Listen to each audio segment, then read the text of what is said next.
7 বছর পর বাড়ি ফিরছে খান বংশের বড় ছেলে সাজ্জাদুল খান আবির। বাড়ি ফিরছি বললে ভুল হবে, বিদেশ থেকে দেশে ফিরছি আমি। এই 7 বছরে খান বাড়িতে ঘটে গেছে অনেক ঘটনা, যার সাথে সশরীরে যুক্ত নেই আমি, তবে অন্তিকভাবে প্রতিটা ঘটনায় জড়িয়ে আছি। আমার বাবা চাচা 3 জন। আমার বাবা সবার বড় আলী আহমদ খান, তানভীরের বাবা মেজো মোজাম্মেল খান এবং ছোট চাচ্চুর নাম ইকবাল খান।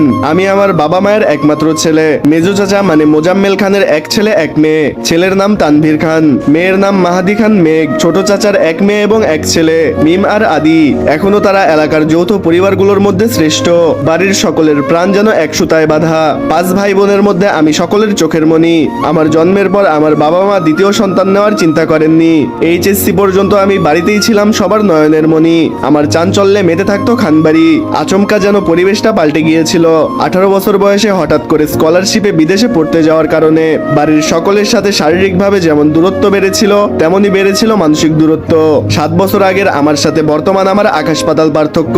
দেখলেও যেন চেনার উপায় নেই। 6 ফুট লম্বা আমি, গায়ের রং শ্যামলা, গাল ভর্তি চাপদারি। আমার ফ্যাশন আর লুকে যে কোনো মেয়ে এক দেখাতেই প্রেমে পড়তে বাধ্য। প্লেনে বসে আমি অবলীলায় ভাবছি অতীতে ফেলে আসা স্মৃতিগুলো। সেই চাঞ্চল্যকর মুহূর্তগুলো এখন শুধুই স্মৃতির পাতায়। মাকে রেখে গিয়েছিলাম জীবনের সেই সময়টাতে, যখন আমার বয়স ছিল 18 বছর। তখন মাই ছিল আমার একমাত্র বন্ধু। আজকে আমি একজন 24 বছরের যুবক। এতগুলো বছরে একটা দিনও বাদ যায়নি যেদিন মায়ের সাথে ফোনে কথা বলিনি। বাড়ির সকলের সাথেই মোটামুটি কথা বলার চেষ্টা করেছি। ছোটবেলার স্মৃতি ভাবতে ভাবতেই নিজের দেশে পৌঁছে গেলাম আমি। এয়ারপোর্টে আমার বাবা আলী আহমদ খান আর তানভীর দাঁড়িয়ে আছে। তানভীর আমার চাচাতো ভাই, বয়সে 2 বছরের ছোট, কিন্তু আমরা দুজনের বেস্ট ফ্রেন্ড আর কাজিন বন্ধু। তানভীর আমাকে দেখেই দৌড়ে এসে জড়িয়ে ধরলো। এই 7 বছরে একবারের জন্য বাড়ি ফিরিনি আমি, তবে প্রতিনিয়ত কথা হয়েছে আমাদের। আমি আমার আব্বুকে সালাম করে জড়িয়ে ধরলাম। তারপর আমরা 3 জন বাড়ি ফিরলাম। বাড়িতে যেন হই হই রই রই ব্যাপার, হবে নাই বা কেন। বাড়ির বড় ছেলে এত বছর পর ফিরছে। রান্নাঘরে বাহারি রকমের রান্নার ধুম পড়ছে মা চাচিদের। হঠাৎ দরজায় আমাকে দেখে সবার মধ্যে হইচই শুরু হয়ে গেল। আমার আম্মু দৌড়ে এসে আমাকে জড়িয়ে ধরলেন। আমিও আবেগ আপ্লুত হয়ে মাকে জড়িয়ে ধরলাম। মমতাময়ী মাকে সেই 7 বছর আগে ছুঁয়েছিলাম, আজ আবার সেই ছোঁয়া পেলাম।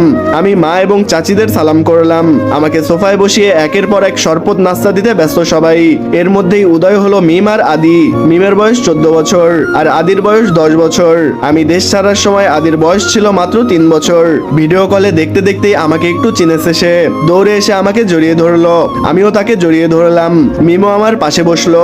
খোশ গল্প চলছে। আদি জিজ্ঞাসা করলো, ভাইয়া আমার জন্য কি এনেছো? আমি উঠতে যাব তখন মা চাচিরা উঠতে দিচ্ছে না, আগে শরবত খেতে হবে। আমি তানভীরের দিকে তাকিয়ে বললাম, ওই লাগেজটা নিয়ে আয় তো। তানভীর একটা লাগেজ টান দিতে যাবে, আমি আচমকা দাঁড়িয়ে বললাম, ওইটা ছুবি না। আমার কথা শুনে তানভীর সহ বাড়ির সবাই অবাক হয়ে গেল। আমি আবার ঠান্ডা গলায় বললাম, পাশের লাগেজটা নিয়ে আয়। তানভীর সেটা নিয়ে এলো। লাগেজ খুলে সবাই যার যার জিনিস বের করছে আর জিজ্ঞাসা করছে, আর আমি শরবত খেতে খেতে উত্তর দিচ্ছি। আদির জন্য খেলনা এবং মা চাচিদের জন্য অনেক গিফট। তানভীরের জন্য মোবাইল আর ল্যাপটপ, আর একটা আলাদা ল্যাপটপও আছে। মিম জিজ্ঞাসা করলো, ভাইয়া এই ল্যাপটপটা কি তোমার? আমি উত্তর দিলাম, না এটা মেঘের। মেঘের মা হালিমা খান বললেন, মেঘের ল্যাপটপ কি দরকার বাবা? আমি বললাম, ওর এইচএসসি শেষ হয়েছে, সামনে অ্যাডমিশন টেস্ট, মোবাইলের চেয়ে ল্যাপটপে পড়া সহজ হবে। মিম বলল, আমার জন্য নিয়ে আসতে একটা। আমি হেসে বললাম, তোর 18 বছর হলে তোকেও কিনে দেব। মিম খুশি হয়ে বলল, ধন্যবাদ ভাইয়া। এই সময় ছোট চাচা বের হলেন। আমি সালাম করতে গেলে তিনি জড়িয়ে ধরলেন। তারপর তিনি বললেন, এতদিনে এই বাড়িটা পরিপূর্ণ হলো। আমি চাচ্চু এবং অন্যদেরকে গিফট দিলাম। মেজো চাচা বাসায় নেই, তারটা রেখে দিলাম। লাগেজে একটা বক্স আর শপিং ব্যাগ আছে। আদি জিজ্ঞাসা করলো, ভাইয়া ওই টাকার? আমি বললাম, ওইগুলো মেঘকে দিয়ে দিও, আমি রুমে যাচ্ছি। ইকবাল খান জিজ্ঞাসা করলেন, মেঘ কোথায়? হালিমা খান উত্তরে বললেন, কোচিং এ গেছে। আমি লাগেজ নিয়ে উঠতে গিয়ে হঠাৎ মায়ের দিকে তাকিয়ে বললাম, আমি কোন রুমে থাকবো? মা একটু থমকে গিয়ে বললেন, তোর রুম তো আগেরটাই আছে। আমি কিছু না বলে উঠে চলে গেলাম। তানভীর সাহায্য করতে এলো। আমি একটা লাগেজ তাকে দিলাম, আরেকটা নিজে নিলাম।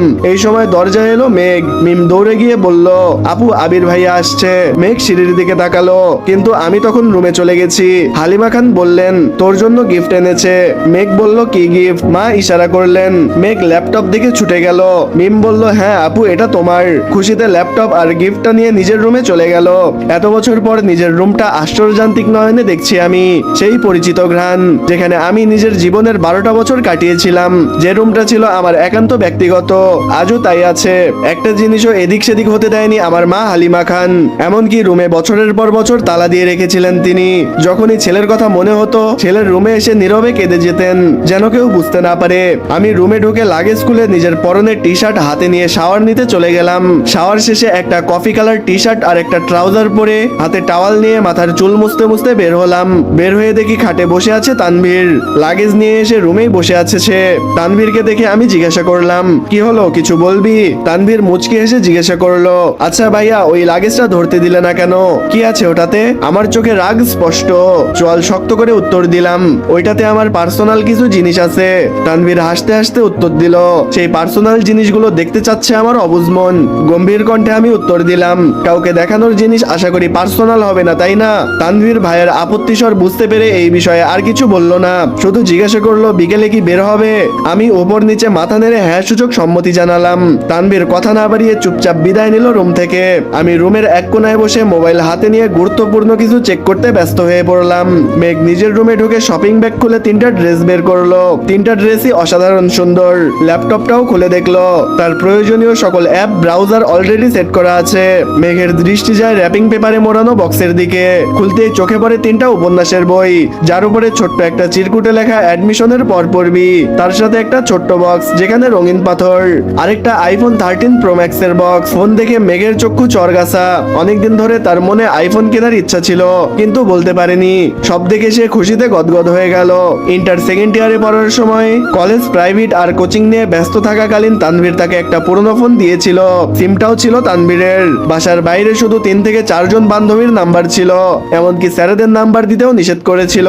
তানভীর বরাবরই বোনের ব্যাপারে খুব সিরিয়াস। ভাইরা বোনকে শাসন করে ঠিক আছে, কিন্তু তানভীর একটু বেশি শাসনে রেখেছে মেঘকে।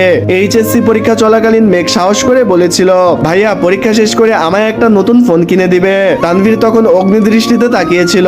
এরপর থেকে মেঘ নতুন ফোনের আশা ছেড়ে দেয়। আজকে সে না চাইতেই আইফোন আর ল্যাপটপ পেয়ে গেছে। মনে মনে ভাবছে হয়তো তানভীর ভাই আনতে বলেছিল, তাই জন্য এনেছি। এদিকে 1 ঘন্টা যাবত ফোনে মনোযোগ দিয়ে কাজ করছি আমি। হঠাৎ আদি দৌড়ে এসে দাঁড়ালো দরজায়। আদি বলল, ভাইয়া তোমায় খেতে ডাকছে। আমি বললাম, যা আসছি। 10 মিনিটের মধ্যে সাদা শার্ট পরে রেডি হয়ে নিচে নামলাম আমি। অসময়ে তেমন কেউ নেই নিচে, সবার খাওয়া দাওয়া আগেই শেষ হয়ে গেছে। আমার মা হালিমা খান বসেছিলেন আমার জন্য। আমাকে ফিটফাট হয়ে রেডি হয়ে দেখে মা জিজ্ঞাসা করলেন,